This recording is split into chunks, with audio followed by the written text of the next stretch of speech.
Hello, നമുക്കിന്ന് caramel popcorn ഉണ്ടാക്കാം.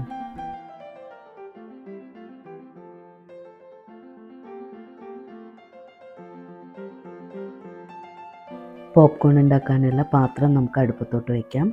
അതൊന്ന് ചൂടായി വരുമ്പോൾ നമുക്ക് 1 കപ്പ് പോപ്കോൺ കേണൽസ് ഇട്ട് കൊടുക്കാം.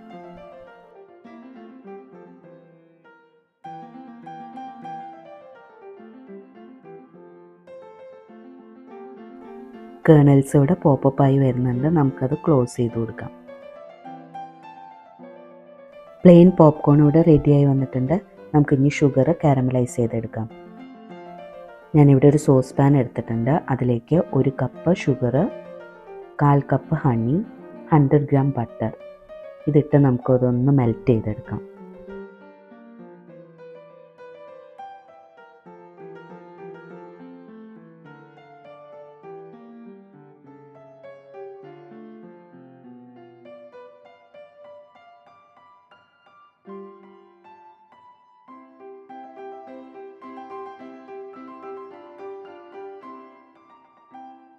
ഒരു മീഡിയം ഫ്ലെയിമിലിട്ടിട്ട് വേണം ഇത് മെൽറ്റ് ചെയ്തെടുക്കാൻ.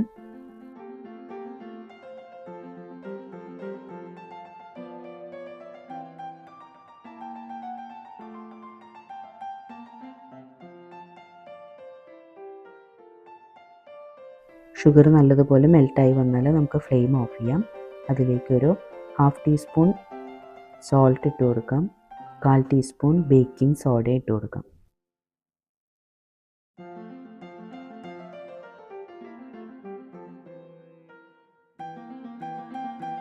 ഇത് നല്ലതുപോലെ മിക്സ് ചെയ്ത് കൊടുക്കുക. അതിങ്ങനെ പതഞ്ഞ് വരും. ഈ കാരമൽ സിറപ്പ് നമുക്ക് പോപ്കോണിലേക്ക് ഒഴിച്ചു കൊടുത്ത് അത് നല്ലതുപോലെ മിക്സ് ചെയ്തെടുക്കാം. ഇത് നല്ലതുപോലെ മിക്സ് ചെയ്ത് കൊടുത്തതിന് ശേഷം നമുക്കൊരു ബട്ടർ പേപ്പർ വിരിച്ച് അതിലേക്ക് പരത്തിയിടാം. ബട്ടർ പേപ്പർ ഇല്ലെങ്കിൽ നമുക്ക് പരന്നൊരു പാത്രത്തിലേക്ക് കുറച്ച് നെയ്യോ ബട്ടറോ തടവിയിട്ട് അതിലേക്ക് പരത്തി വയ്ക്കാം. ഇതിങ്ങനെ പരത്തി വെച്ച് അത് കൂളായി കഴിഞ്ഞാൽ നമുക്കത് സെപ്പറേറ്റ് ചെയ്തെടുക്കാൻ ഭയങ്കര ബുദ്ധിമുട്ടായിരിക്കും. ഇങ്ങനെ ഭയങ്കരമായിട്ട് ഒട്ടിപ്പിടിച്ചിരിക്കും. അതിനായിട്ട് ഒരു സ്റ്റെപ്പും കൂടി ഉണ്ട്. അതിനെ നമുക്കിതൊന്ന് ബേക്ക് ചെയ്തെടുക്കണം. ട്രേയിൽ പരത്തി വെച്ചിട്ടുണ്ട്. ഒരു 120 ഡിഗ്രിയിൽ നമുക്കൊരു 30 മിനിറ്റ്സ് അത് ബേക്ക് ചെയ്തെടുക്കാം. അപ്പോൾ നല്ലതുപോലെ ഓരോന്നായിട്ട് കിട്ടും. നമുക്ക് ആദ്യം ഒരു 15 മിനിറ്റ് വെച്ചതിന് ശേഷം പുറത്തെടുത്ത് ഒന്നും കൂടി ഒന്ന് ഇളക്കി ഇട്ട് കൊടുക്കാം. അതിനുശേഷം ഒരു 15 മിനിറ്റും കൂടി വെച്ച് കഴിഞ്ഞാൽ നമുക്കത് സെപ്പറേറ്റ് ആക്കി എടുക്കാൻ നല്ല എളുപ്പമായിരിക്കും. നമ്മൾ പുറത്തുനിന്ന് മേടിക്കുന്നതിനേക്കാളും നല്ല ടേസ്റ്റാണ്.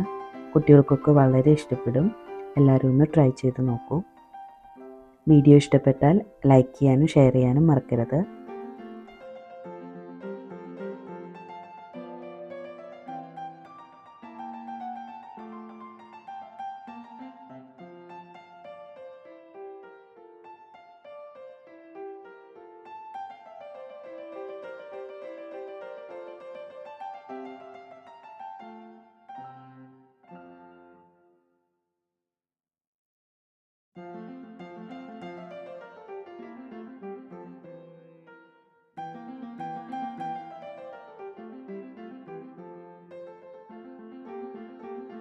ഇതേ പോപ്കോൺ ഇതേപോലെ ഓരോന്നായിട്ട് നമുക്ക് എടുക്കാൻ പറ്റും. Thank you.